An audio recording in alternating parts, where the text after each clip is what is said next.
வந்திருக்கும் மீடியாக்கள் அனைவருக்கும் வணக்கம். இந்த திருமாணிக்கம் படம் ஒரு நெகிழ்ச்சியான ஒரு நேர்மையை சொல்லும் ஒரு அற்புதமான ஒரு படம். இந்த படத்தை நிறைய பேர் பார்த்துட்டு தான் ஒரு மாதிரி கண்ணீர் வடிச்சிருப்பாங்க. இந்த படத்தை நான் கேட்டுட்டே கண்ணீர் வடிச்சேன். அந்த அளவுக்கு உருக என்கிட்ட கதையை சொன்னார் நந்தா பிரேம்சாமி சார். அழலைன்னா விடமாட்டார் போரு, அந்த அளவுக்கு சீனை ஏத்துறாரு. போன்லயே நடிக்கிறேன் சார், நடிச்சிடுறேன் சார் இந்த படத்துலங்கிற அளவுக்கு ஒரு நல்ல படத்துல நடிச்சேன் அப்படிங்கிற ஒரு திருப்தி, ஒரு சந்தோஷம். பாக்குறவங்க எல்லாம் பாராட்டுறாங்க, நல்ல படம் அப்படின்னு சொல்லி.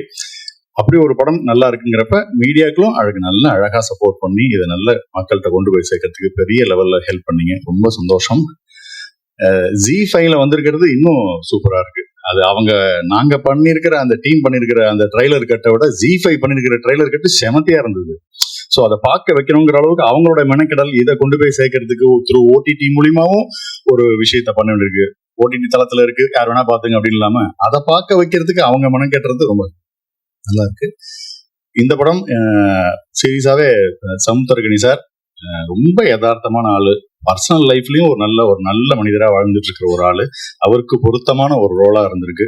அவர் பயங்கர சப்போர்ட் பண்ணி ஃபுல் டீமுக்கும் டைரக்டர் டீமுக்குலாம் நல்லா சப்போர்ட் பண்ணி சின்ன சின்ன இடைஞ்சல்கள் இருந்தாலும் அதெல்லாம் தாங்கி பொறுத்து இந்த படத்தை கொண்டு போய் சேர்க்கறதுக்கு அவரும் ஒரு பெரிய பங்கு. உண்மையுமே hats off to Samuthirakani sir. அடுத்தது நந்தா பெரியசாமி சார். ஒரு தன் குழந்தை மாதிரி எடுத்துட்டு, எனக்கு தெரிஞ்சு இந்த அளவு ப்ரமோஷன்ஸ், இந்த அளவு மெனக்கெடல், எல்லாருக்கும் போனை போட்டு இங்க ஒரு இது இருக்கு, அங்க ஒரு பிரஸ் மீட் இருக்கு, இங்க ஒரு ஷோ இருக்கு, அது வாங்க இயக்குனர் அந்த அளவுக்கு ஒரு படத்தை தூக்கி தன் குழந்தை மாதிரி சுமக்கிற ஒரு விஷயத்த பார்த்தேன்.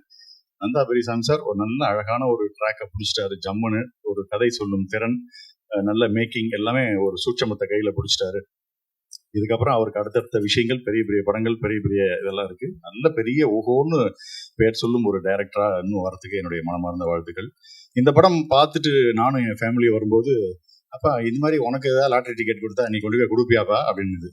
அது ஏன்னா அவ்வளோ டஃப்பான ஒரு விஷயம். பட்டுன்னு இப்படி ஒரு இருந்தா, நான் இந்த மாதிரி ஒரு குடும்பம் எல்லாம் மிரட்டிச்சுன்னு வச்சுங்களேன், அந்த பணம் டிக்கெட் நமக்கு தான் ஓகே, இல்லைன்னா எங்க வீட்டுல பணத்தை தான் பார்ப்பேன், பயந்துருவேன். நான் ஐயோ எதுக்கு 3 பேரை கொண்டு ஒருத்தரை வாழ வச்சு ரொம்ப தர்ம சங்கடம் அப்படின்னு அப்புறம் பார்த்தேன். இந்த மாதிரி டிக்கெட் வித்தா கையில காசு, ஆயில தோசை, இந்த நான் காசுக்கு இல்லாம தரமாட்டேன். ஒருவேளை விழுந்துருச்சுன்னா இந்த மாதிரி சமுத்திரகனி சார் மாதிரி பிச்சுட்டு அலைய முடியாது, கொடுத்துரும் அப்படின்னு. ஸோ இந்த அளவு வீட்டுக்குள்ள ஒரு சின்ன டிஸ்கஷன் வர மாதிரி அளவுக்கு ஆயிடுச்சு. நம்ம இந்த இடத்துல இருந்தா என்ன அப்படிங்கிற மாதிரியான ஒரு விஷயம் பண்ற அளவுக்கு ஒரு சின்ன விழிப்புணர்ச்சி இந்த படம் ஏற்படுத்து அப்படின்னு சொல்லுவேன்.